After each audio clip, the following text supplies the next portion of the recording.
Are you a manufacturer exporter? I have a question for you. How is it that some Indian manufacturer exporters manage to sell at 3 times the price of the competitor and yet they win orders time after time? The answer lies in branding and value positioning. In a world of tariffs, competition and shifting markets, those who graduate from being just suppliers to globally admired brands can actually go ahead and charge more, win loyalty, and they even expand into new markets a lot faster.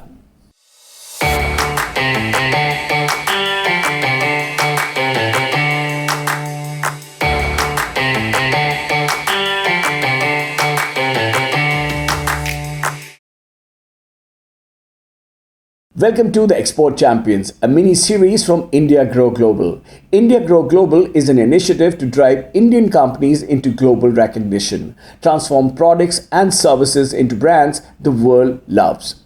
In this, the Export Champions series, we answer questions from exporters, help the exporters community to discover how businesses can build global power brands. Not just survive with low pricing but become a premium brand, command premium pricing, enter new markets and lead like a true blue market leader. I'm your host Amit Chandraa and I have spent over 30 years designing branding and marketing strategies for top blue chip multinationals across 15 sectors. You may like to read more about myself and about India Grow Global in the description below. I welcome you to the show. In this episode, you will discover how you can shift from a cost-based to a value-based pricing, the branding principles that make global buyers pay more, Indian and global case studies of premium positioning, how contract manufacturers and D2C brands can co-brand and build recognition, tactical steps to implement in the next 12 months. In 2015, a Moradabad-based handicraft exporter was struggling to compete with the cheaper goods from China. But instead of bleeding out by slashing the prices to compete with China, what they did was they decided to hire a branding consultant. They repositioned their brand with the brand promise of true Indian heritage. They redesigned their catalogs and started selling their products as heritage home decor handmade in India. And guess what? By 2018, not only were they supplying their artifacts to premium European stores, they were also pricing their products at 40% higher prices than before. Lesson learned, the perceived value beats low cost every time. And mind you, this works in B2B category as well. To make a point, let me compare the perception of advantage the German brands command over the Chinese brands. Customers very well are aware that a cheaper option is available in China, but they trust the German technology and are comfortable to pay that premium for buying peace of mind along with the German technology. Let me also challenge the myth that Indians are a price-conscious market. Well, had that been the case, India would have only been driving Maruti and Hyundai, whereas we are witnessing a huge surge in sale of brands like Mercedes, BMW, Porsche, Land Rover, Jeep and so on. In fact, even our own Mahindra and Tata are focusing on premium products today. And it is not just the cars. We have brands like iPhone, Sony, Samsung, Nike, Gillette, L'Oreal, Kellogg's. They all enjoy market leadership in India. Even in B2B, companies prefer to buy Siemens, GE, 3M, JCB, Caterpillar. Now I'm sure in B2B, people don't make purchases for status, right? Businesses pay premium to buy trust because they know a cheap product could lead to high downtime in case of breakdown or a poor service support. I do hope you see the logic that brand perception can outscore low price advantage. Let me ask you what in your opinion is the biggest reason why Indian brands struggle to make a big impact in international markets or even in Indian markets. It is not because they lack in quality, and usually their pricing is also competitive. It is because most businesses think branding is having a logo, a name, and some smart packaging. If you're a business owner, then pay attention to this. Branding is the most dynamic part of your business success. Branding gives wheels to your marketing. Your logo is just the face of your brand. Your brand is the soul of your business, the reason why people buy your product. You need to ask yourself, Does your brand have a soul? Does it speak to the customers? Do your customers feel emotionally connected to your brand the way they connect with brands like, say, iPhone or Mercedes or GE or even Siemens? If India wants to grow global, then it needs to start thinking about dynamic branding. I'm often asked the question, hey, I'm a supplier, why do I need branding? Isn't being a reliable supplier enough? The answer is no, not in 2025. Buyers can find reliable suppliers anywhere. What they can't easily find is a brand that represents trust, quality, and uniqueness. Amul positions itself as the taste of India globally, allowing it to maintain prices above the competitors. Whereas an Indian leather goods exporter relied on one single US buyer for years. Once earlier, when tariffs hit, orders vanished. They had no brand recognition in other markets that would make the customers demand for their product. Products like, brands like Hush Puppies or Woodlands, High Design, or even bigger brands like Coach, Prada, or Louis Vuitton. The next question we have is, how do you actually build a power brand? Well, first and foremost, in order to build a power brand, one needs to look beyond the logo and the name and understand the real elements that build a power brand. Number one is brand promise. Your brand needs to have a clear, distinct, and unique brand promise. The promise to deliver a solution that your competition is not delivering. The reason or the factors that make you unique, your USP. It has got to be other than your pricing, the quality, or the utility features of your brand. Let me give you a smart tip to develop it. Brand promise evolves from the very purpose, the reason that business came into existence. The very need of the customers that inspired the promoters to think of starting that business. Element number 2, consistency.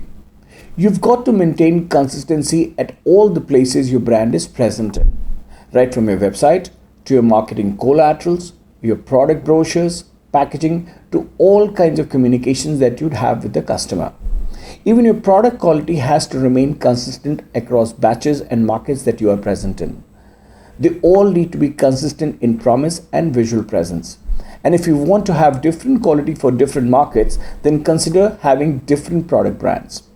The most common mistake businesses make is by having inconsistent visual appearance. Say for example, a brand color is blue. They tend to use different shades of blue in different places like ads and packaging and website. Then there is another form of brand inconsistency, and it is the inconsistency in brand messaging. And pay attention here. In fact, I must tell you about this auto component manufacturer exporter. They aggressively position themselves as a premium quality product on their website, whereas their website looked rather outdated in style. Even their product photographs were rather ordinary, and their website was loaded with information about the tech specs of the product. First inconsistency mismatch. They were in conversation with buyers from Dubai. As they were soon going to participate in an auto trade fair in Dubai, the client agreed to visit them, to pay them a visit in person. Their exhibition stall messaging focused on cheaper price instead of premium quality. Consistency mismatch number 2. And their packaging was very ordinary, which again didn't complement the premium product image. Mismatch consistency number 3. Despite having a premium quality, they struggled due to inconsistency. I hope you understand what I'm trying to tell you. Element number 3 is storytelling. Storytelling is an important part of branding. Share the origin, craftsmanship, and value behind the product. These stories, they build brand credibility, and they also create engagement with the customer. Element number 4 is certifications. Get certifications like, say, Fairtrade or ISO, etc. And I'm sure you know the list of certifications that are available in your industry. What they do is they add to credibility. They build trust and justify premiums. At number 5, we have is emotional connection. If brand promise is the soul of branding, then building an emotional connection is its purpose. Link your product to aspirations and lifestyles. All the famous brands work towards building an emotional connection with their customers. This builds brand loyalty and prevents the customers from switching over to another brand. An Indian Ayurvedic oil brand tells a story of ancient recipes passed through generations, combined with modern research, resulting in a 200% premium in European wellness stores. Behead Marketing is a brand agency. We transform businesses into power brands. So if you aspire to build a global brand, then do reach out. The contact details are given in the description below.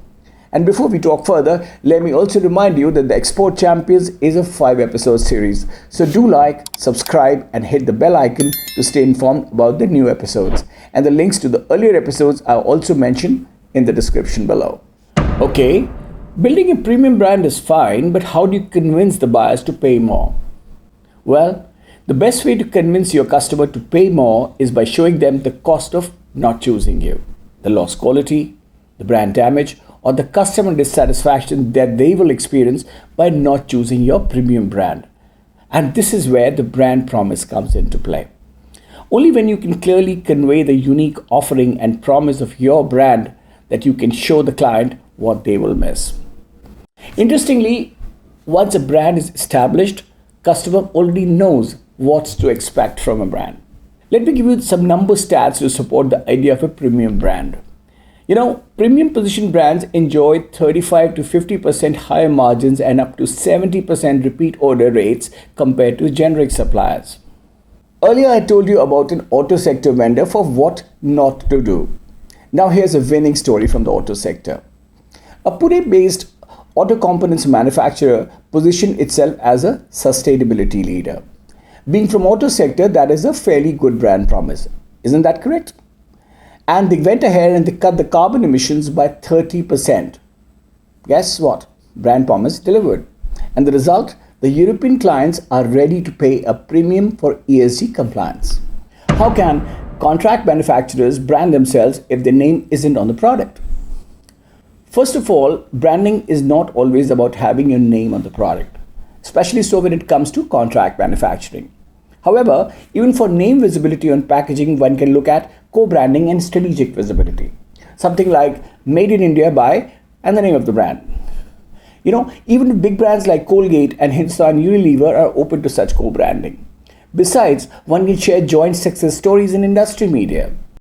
One can host buyers to their facility to experience quality firsthand. Another interesting way to build a respectable brand is by getting associated and promoting a social cause. A Gujarat garment factory partnered with a UK retailer to launch a sustainable summer line. The garments carried both brand names, boosting recognition across Europe. There are numerous ways for contract manufacturers to build a vibrant brand. What about D2C exporters? D2C has the fastest branding pathway. Direct customer feedback, full control over marketing and social media reach. A Mumbai jewellery brand built their global presence through Instagram. They were targeting NRIs in the USA and Middle East. By leveraging local influencer collaborations, they sold at 2 to 3 times their local Indian price. Here's a tactical branding checklist for exporters. Audit your current branding assets like logos, packaging, and messaging.